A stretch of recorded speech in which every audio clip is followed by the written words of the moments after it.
బండోని పల్లి అంటే బండ మీద పల్లి బండోని అంటారు కదా. అక్కడ ఉన్న పిల్లవాడు వీళ్ళు నాన్న ఆటో రిక్షా అంటుంటా ఈ అబ్బాయి అంటే బాల మీద తిరిగి వచ్చింది పిల్లవాడికి. ఎందుకో తెలుసా? ఎందుకు వచ్చిందో రామచంద్ర సార్ చెప్తాడు. చక్కగా మాట్లాడతాడు అబ్బాయి. చూడండి బాబాయ్ ఎన్నో క్లాస్? 5th class. నువ్వు పరిచయం చేసుకొని ఈ అక్కలు అందరూ పరీక్షలు రాయబోతున్నారు. దాన్ని చాలా మందికి ఆకలి అవుతుందంట. ఆల్రెడీ వాళ్ళు డిస్టర్బ్ చేసుకుంటారు. Speak about it. ఒకసారి చూడండి ఎట్లా మాట్లాడుతున్నారు. నా పేరు భరత్ చంద్ర. నేను 5th క్లాస్ చదువుతున్నాను.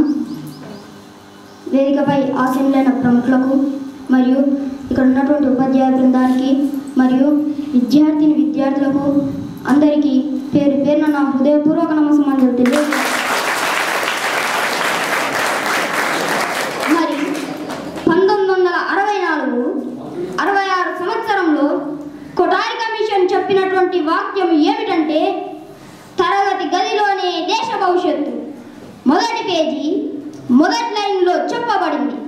అంటే ఈ దేశం ప్రపంచ స్థాయికి ఒక సర్వతోముఖాభివృద్ధిగా తీర్చిదిద్దబడాలంటే అది తరగతి గదిలోనే సాధ్యపడుతోందని మనం ఎప్పటికీ మరిచిపోకూడదని ఆయన ఈ విషయాన్ని చెప్పారు. మరి ప్రతి వ్యక్తి జీవితం 3 వ్యక్తులతో ప్రభావితం అవుతుంది. మనకు జన్మనిచ్చిన మాతృమూర్తి అంటే మన తల్లి. ఆవిడ మనకు జన్మనివ్వటమే కాదు, తన సర్వస్వం తన సంతానం కోసమే వెచ్చించే త్యాగమూర్తి. ఇక రెండవవారు మన తండ్రి. మన జీవితానికి దిశానిర్దేశం చేసి విద్యాబుద్ధులు చెప్పించి సన్మార్గంలో నడిపించే మార్గదర్శి.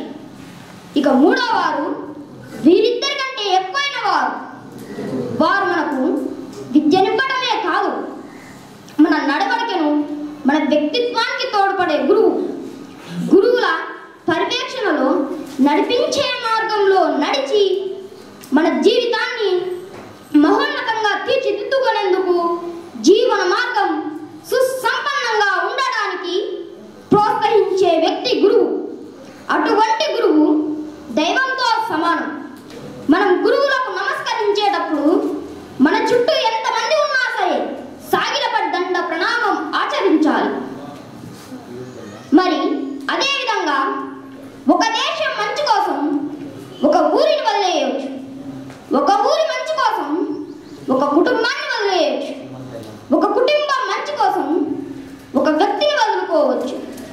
ఇది మన పెద్దలు చెప్పిన నాటి నీతి. నాటి నుంచి నేటికి ఎదిగొచ్చిన ప్రస్తుత కాలంలో నీతికి అర్థం మారింది. అర్థానికి పెడర్థాలు పుట్టుకొచ్చాయి. దేశ ప్రయోజనాల కన్నా, సంఘ ప్రయోజనాల కన్నా, ప్రజా ప్రయోజనాల కన్నా వ్యక్తి ప్రయోజనమే అత్యంత ప్రధానాంశంగా మార్పు చెందింది. కానీ నీ మాటల్ని నీవు గౌరవిస్తే ప్రపంచం నీ మాటల్ని గౌరవిస్తుందని మనమందరం గుర్తెరగాలి. మనం ఒక పనిని చేసే ముందు ఏ ప్రయోజనాన్ని ఆశిస్తున్నామో తెలుసుకొని మొదలు పెట్టడం మంచిది. తనపై తనకున్న నమ్మకమే మనిషిని విజేతలుగా నిలబెడుతోంది. కానీ ఒక వ్యక్తి మిగతా వాళ్ళతో పోటీ పడితే తనకు తాను ఎక్కువ మోసం చేసుకోగలడు. ఏ వ్యక్తి అయినా సరే తనపై తాను పోటీపడి గెలవాలి, కానీ ఇతరులపై కాదు. ఇది మనమందరం గ్రహించాలి. జీవన బంధాలు పెరగాలన్నా అన్నిటికీ మన మనసే కారణం. జ్ఞానేంద్రియాలు 5, కానీ మన మనసు 6వ ఇంద్రియం. ఎంతటి విద్యావంతుడైనా ఉన్నంత పదవిలో ఉన్న బుద్ధి చెడు మార్గంలో ప్రయాణిస్తే వారి జ్ఞానమంతా వ్యర్థమే. అణువు ఎంత సూక్ష్మంగా ఉంటుందో మన మనస్సు అంతే కొలత. అయితే అది ఎంత పెద్దదిగానైనా వ్యాపించిస్తుంది, ఎంత దూరమైనా పరిగెడుతుంది. మన మనసును మన ఆధీనంలో ఉంచుకొని ఆత్మవిశ్వాసం పెంపొందించుకోవాలని నేను తెలియజేస్తున్నాను. తన శక్తిపై తనకు గల నమ్మకాన్ని ఆత్మవిశ్వాసం అంటారు. నేను చేయగలననుకుంటే ఆత్మవిశ్వాసం, కానీ నేను మాత్రమే చేయగలను అనుకుంటే అది మితిమీరిన ఆత్మవిశ్వాసం అవుతుంది. మరి ఆత్మవిశ్వాసమే మన విజయానికి ఒక పునాది అవుతుంది.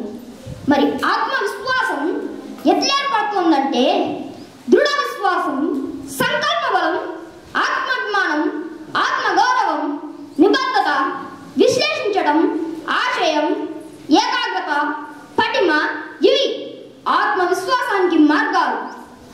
మనలో ఉన్న నమ్మకమే మనకు గొప్ప సహాయకారి. మరి ఆత్మవిశ్వాసం ప్రతి వ్యక్తిలోనూ ఉంటుంది. దానిని ఎప్పటికీ వదిలిపెట్టకూడదు.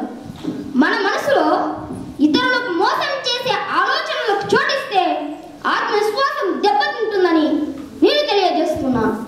మరి మనం ఆరాటపడితే గొప్ప వాళ్ళం కాలేదు. తగినట్టు శ్రమించాలి. మరి శ్రమ ప్రతి విజయాన్ని తేలికపరుస్తుంది. సోమర్థనం అన్ని పనులకు కష్టాలు కలిగిస్తుంది. మరి మనం వృధా చేసిన ప్రతి గంట తర్వాత ఒక్కొక్క దుఃఖాన్ని వెంటబెట్టుకుని వస్తుంది. ఏమి జీవితం అనే నిస్పృహ మన అభివృద్ధికి ఆటంకమవుతుంది. మరి ఆహా ఏమి జీవితం అనుకుంటూ ఆశానంతో గడిపితే మన అభివృద్ధికి మూలాధారం అవుతుంది. నమ్రత అనేది తనను తాను అంచనా వేసుకోవడానికి సాధనం అవుతుంది.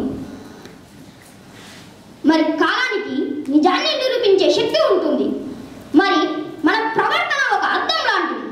ప్రతి వ్యక్తి ప్రతిబింబం దానిలో కనిపిస్తుంది. మరి మన మనసులో ప్రశాంతత దొరకకపోతే మరెక్కడా దానికోసం వెతకటం వెరితరం అవుతుంది. మరి మన ప్రవర్తన అనే తెల్ల కాగితం మీద మరక పడితే అది మళ్ళీ తెలుపు కాదు. మనం బ్రతకడం కంటే ఎలా బ్రతికామనేది మరింత ముఖ్యం. ఇనుము వాడకుండా ఉంటే తుప్పు పట్టినట్లు, నిశ్చలంగా ఉంటే నీరు స్వచ్ఛతను కోల్పోయినట్లు, మనం బద్ధకంగా ఉంటే మన మెదడు నిస్తేజం అవుతుంది. ఒక్క అంగుళం దాని వల్ల లక్ష్యానికి వేల మైళ్ళ దూరమయ్యే ప్రమాదం ఏర్పడుతుంది. కాబట్టి విజయం ధరికి చేరాలంటే లక్ష్యాన్ని వదిలిపెట్టకూడదు. మరి సోమరితనం రాచపుండు లాంటిది. ఒక్కసారి వస్తే ఎన్నటికీ బాగుపడనీయదు. మరి భూమికి మిట్ట పల్లాలు, సముద్రానికి ఆడుకోట్లు, మనిషికి చేపజయాలు సర్వసాధారణం. వాటిని స్వీకరించడం ధర్మం కూడా. కాబట్టి మనం ఎప్పుడైనా చీకటి వెనక వచ్చే ఉదయం కోసం వేచి చూడాలి. మరి తల్లి శిక్షణ, తండ్రి చూపే ఆదర్శాలు, ఉపాధ్యాయుల స్ఫూర్తి, ఈ మూడు అంశాలు విద్యార్థి ఎదుగుదలకు ఎంతో పాత్ర పోషిస్తాయి. మరి ఈ అవకాశం కల్పించినటువంటి